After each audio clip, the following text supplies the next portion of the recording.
začátku roku 2012 jsem se sešel s mým kamarádem Richardem Gazdou, se kterým jsme založili společnost Kola pro Afriku. Ta společnost si klade za cíl vybírat už opotřebovaná jízdní kola od českých dárců, ta kola spravovat a připravovat je proto, aby byla ta kola ještě využitelná v africké zemi Gambii. My tu zemi známe, protože jsme se do ní dostali před Vánocemi loňského roku a sešli jsme se se spoustou dětí, učitelema i rodičema těch dětí a viděli jsme na všech a všichni říkali, že to kolo je velmi užitečný v té Gambii a my podle té zkušenosti víme, že je to vlastně nejudržitelnější prostředek, dopravní prostředek pro Afriku. Tam, kde nemáte cesty, nebo tam, kde jsou cesty takového charakteru, že jsou píščitý, kamenitý nebo prašný, tam se vám auto nedostane nebo autobus a ty děti, které bydlí u takové cesty nebo takovou cestou mají chodit do školy, tak se prostě do té školy nedostanou. A ve chvíli, kdy my budeme schopni dovízt to kolo jízdní, který bude darovaný tím českým dárcem, tak ty děti vlastně mají budoucnost. Budoucnost v tom, že se dostanou do té školy. My v tuto chvilku máme spoustu dárců, respektive darovaných kol. Těch kol darovaných za 8 měsíců je 6 000. To je obrovské množství. A teď je otázka, jak ty kola dostat do Gambie. A cesta vede samozřejmě lodí, nákladní lodí, která je doveze do Banjulu, do hlavního města Gambie. A další otázka je teda, jak na ten transport vydělat, protože ta částka za 500 poslaných kol je téměř 100 000 korun. My jdeme cestou velkých peněz a malých peněz. Malé peníze přichází z prodeje triček, kdy jedno prodané tričko zaplatí jedno poslané kolo. A potom jsou různé benefiční akce anebo sponzorský charitativní běh, tak jako se vlastně dnes uskutečnil v Běském lese, kde se sešlo 60 běžců, většinou dětí z ostravských škol, z gymnázia v Ostravě Hrabůvce a z First International, to je škola mezinárodní, která je v centru Ostravy.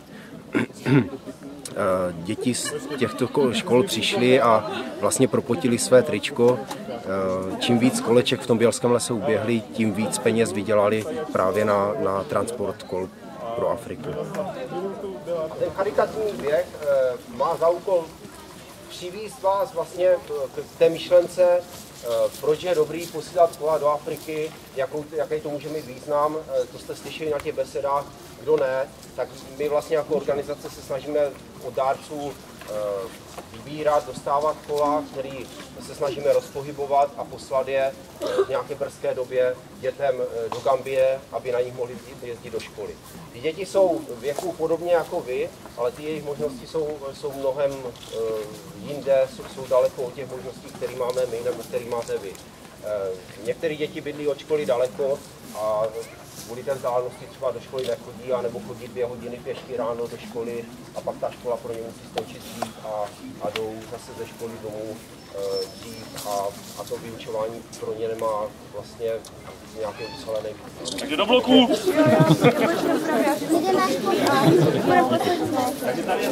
Ale si už ho nebejšte, tak tam opak tady nechej. Pojde! Necelé. 920 metrů.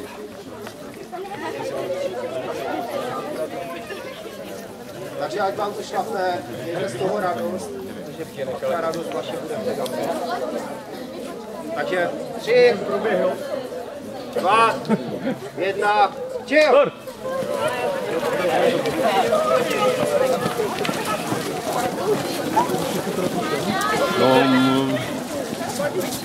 Musíme co nejvíc, musíme tam dát nějaký...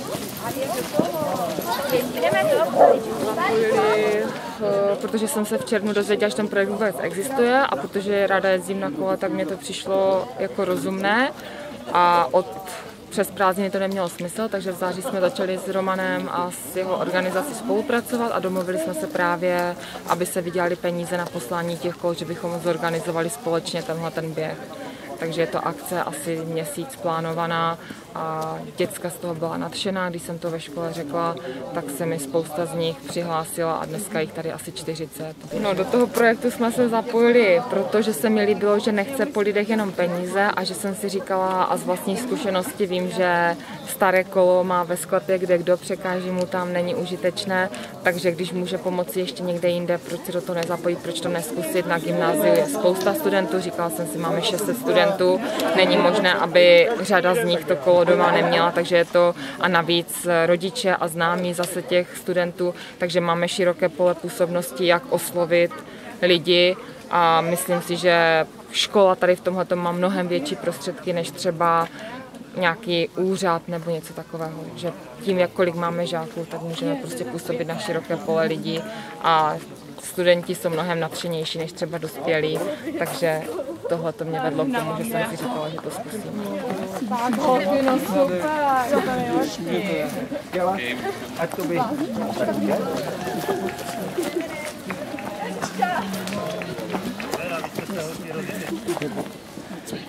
Okay.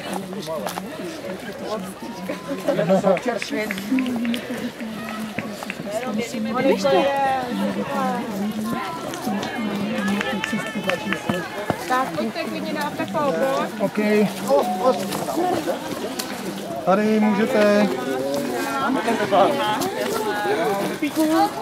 Tak, kdo nemáte křížek, pojďte dál, klidně pojďte dál. Pojďte dál, kdo nemá křížek.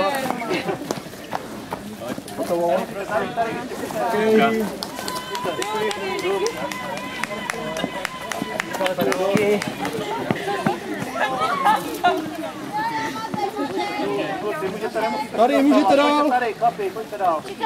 Tady.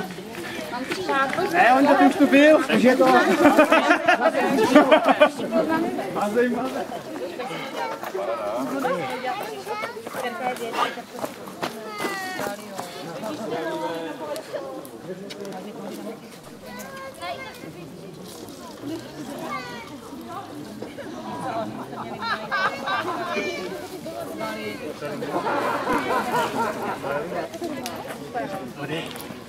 Chlapi, já už chystám druhé cedulky, jo?